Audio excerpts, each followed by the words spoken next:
Hi, I'm Haley Hepworth, and this is your BMB coronavirus report for Thursday, June 4th. And today is the 57th day of school that we have missed since we began following the stay-at-home order. And yesterday was the 10th night of protests after the death of George Floyd in Minneapolis. In Albany yesterday, Governor Cuomo opened his daily news conference with a series of biblical quotes, and then again addressed the differences between the protesters and the looters in our city street. Last night we had continued protests across the state. But there are two very different situations that are going on, and we have to keep them separate, and we have to address them as separate situations because they are night and day. One is protesting, and the other is looting. They are two very different situations. Some people choose to morph those two together. All the protesters are actually looters, and we should treat them as looters. That is not a fact. That is not the truth. That is not the reality of what is going on. There are people who are protesting, and there are people who are looting. Very, very different situations. The governor sympathized with the complaints of the protesters and resisted calls for military forces to be used to quell the unrest. He called looting criminal behavior plain and simple. Closer to home, this tomorrow will be the 10th annual Chop Your Locks for Charity St. Baldrick's event, this year held virtually and exclusively on BMB. And we have just added another restaurant offering a St. Baldrick special. In addition to Umberto's, the Big Cheese food truck, and McBride's, people can also call Piccolo, and a portion of their Friday purchase will go towards fighting childhood cancer. People can tune into BMB this Friday at 7 p.m. to see performances from across the district and see a host of special guests shave their heads in solidarity with those suffering from cancer.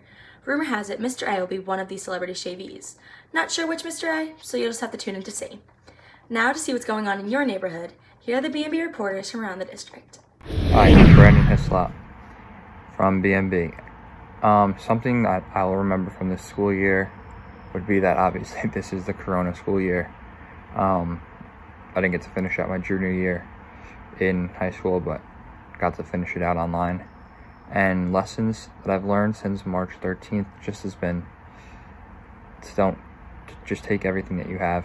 Don't take anything for granted. Be appreciative of everything that you have, and know that if times are tough, it's always going to go up from where you're at.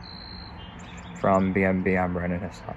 Hello, I'm Adam Barbera, reporting from BMB from my home, and I've learned a lot of stuff being in quarantine. I've learned be careful with your things. My glasses are very broken. The tape broke. I got broken glasses. I'm waiting for my new pair. I've learned try your best to adapt to difficult situations. I've been doing my best to get my schoolwork in and get my stuff done. It's been difficult. I've never been good with online learning, and now that's all we're doing. So I'm like, so yeah. I've learned it's good to communicate. Communicate with people. That's important, especially now. From a safe distance, especially, but I've been picking up new hobbies.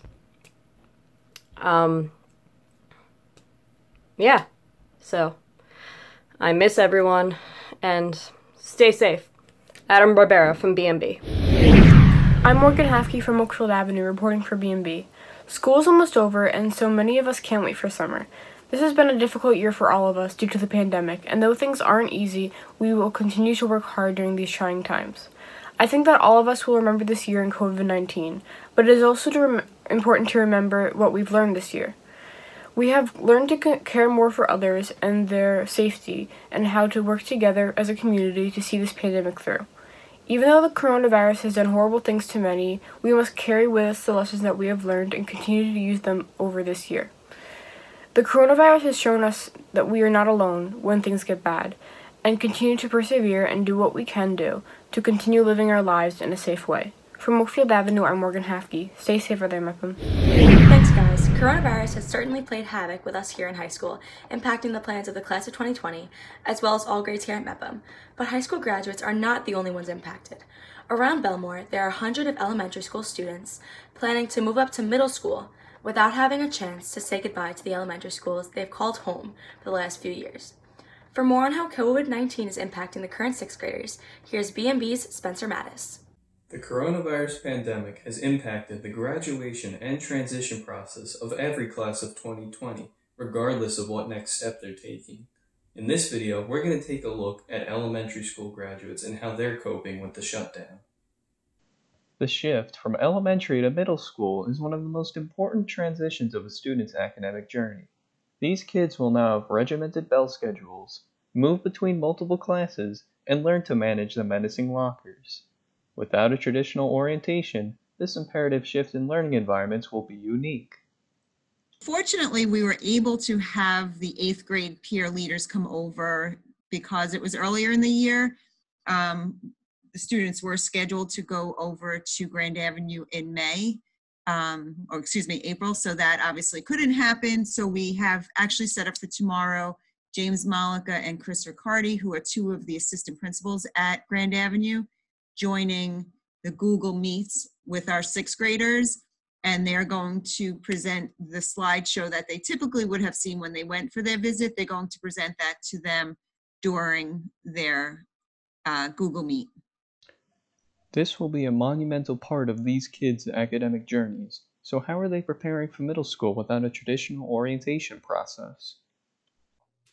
I'm taking responsibilities like doing my homework and getting organized. And making sure everything's handed in on time. I am preparing by learning all the old concepts and then getting bigger on them as I go up in the grades. Our teachers, we're getting the letters for our classes. Our teachers are kind of like preparing us, like kind of talking about it. And I'm also asking my sister on how it's going to be for a little bit of extra information about it.